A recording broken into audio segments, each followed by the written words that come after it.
Welcome to Cut the Crop, keeping you in the know about everything you grow. Researchers, growers and other interesting folk delivering insights and information on topics ranging from agronomy to profitability. Brought to you by the Foundation for Arable Research. Well, hello and welcome everyone to this episode of Cut the Crop. I'm Scott Champion and today my guest is FAR's North Island Research Manager Dirk Wallace. Dirk, welcome. Great to have you here. Thanks, Scott. Great to be here. Dirk was involved heavily in the recovery from Cyclone Gabrielle and was part of the organising committee for a recent research symposium that was held in Hawke's Bay. We're going to be talking about that research symposium and some of the outcomes from that today. So, Dirk, just to get us underway, tell us a little bit about the event in Hawke's Bay in November and how you were involved. Yeah, thanks. It was it was spawned out of the idea that a lot of people had worked on research and measuring things related to the impact of the event across the North Island. And ourselves, Vegetable Research and Innovation and Horticulture NZ, along with Landwise, recognised that there was some value in kind of getting all of that thought together. So I was part of that organising committee, and really the aim of the game was to get all the people that had done some work on cyclone recovery or measuring impact in the same room to talk about what they'd learnt and get that all published in the same place. So, yeah, great event, really, really enjoyable. So, Dirk, I think the event was over 2 days. Just tell us the sorts of topics that were covered across those 2 days. Yeah, so I guess the focus for us between Horticulture, Landwise and ourselves and Arable was around the recovery of annual cropping and also permanent tree crops, so perennial trees and things like that. So there's big sessions on how growers essentially got back to growing.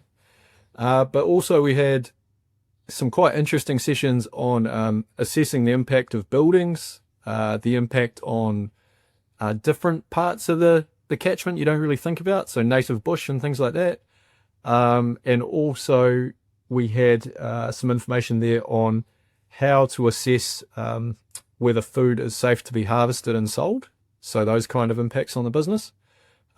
So yeah, real large range of research presented, but all came together and kind of complemented each other quite nicely. And we were able to get some really nice kind of messages out across all of that, which was really interesting. And what were some of those outcomes that people were talking to across those couple of days of the symposium? Particularly interested in anything that might have been, a little bit unexpected or a bit surprising. Yeah, there were quite a few surprises, I guess. And we actually ran quite a nice session at the end where we asked all the participants to let us know what surprised them.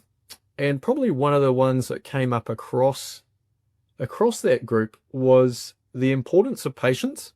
It seems really commonsensical to say, be patient. But at the time, after the event, everyone's massively emotionally impacted, and the knee-jerk reaction from everyone is to do something.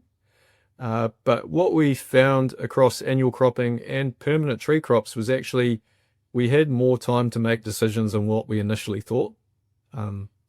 So for those tree crops, from memory, it was 4 to 6 weeks before the sediment started having an impact on the tree health.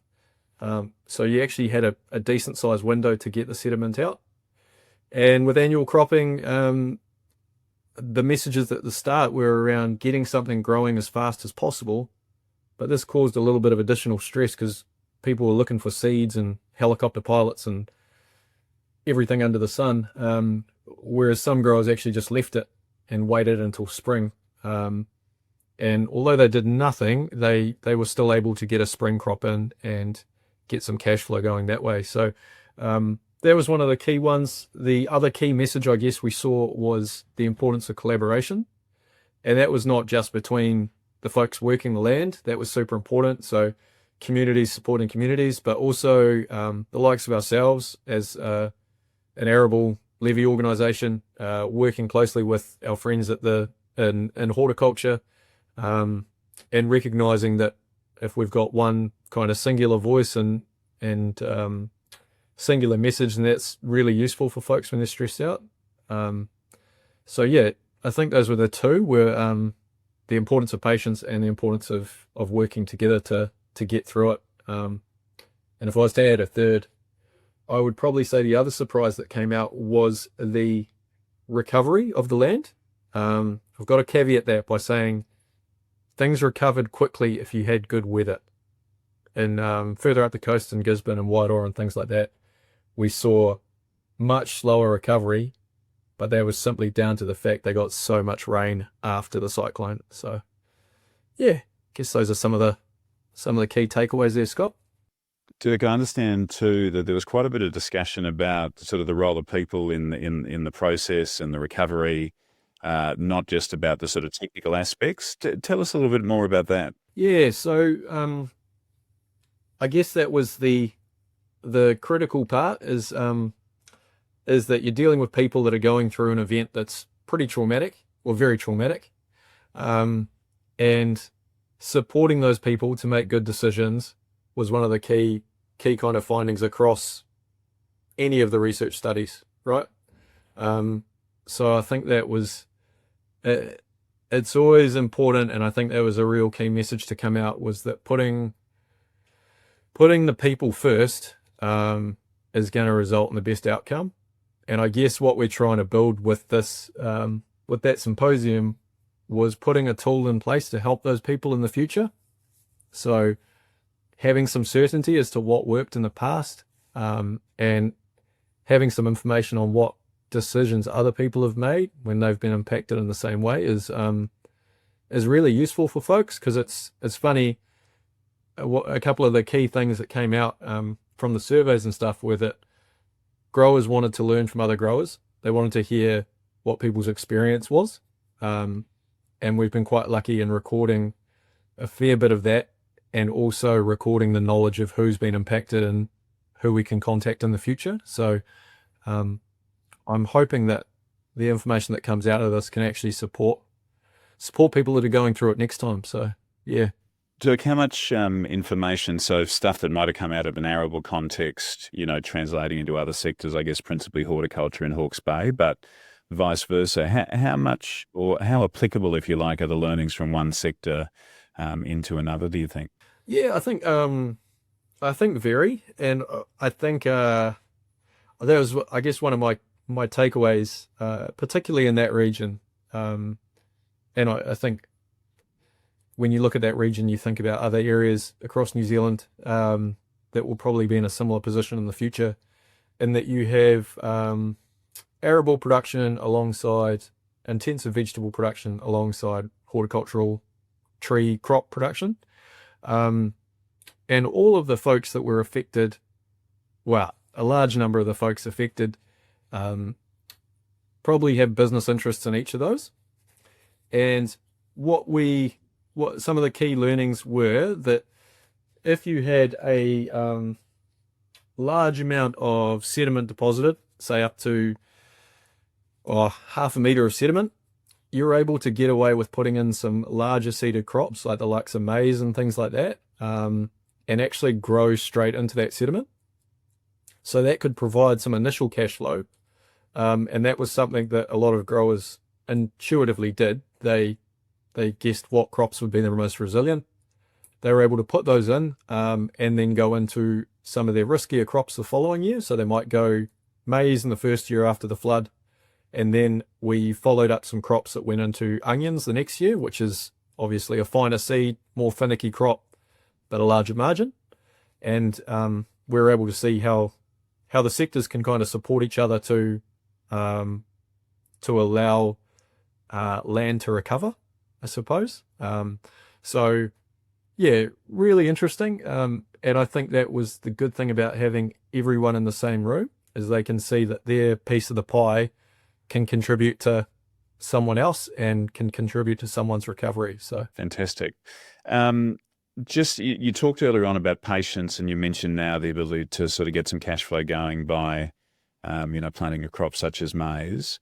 What are some of the long-term impacts that have become clear, post the cyclone, and what's some of the things that you think people need to be thinking about if they found themselves in that situation again? Yeah, it's an excellent question, Scott. I think there's no real easy way to answer that, to be fair, because when this event happened, we kind of all just scratched our heads and talked about what, no one really knows how to recover the ground.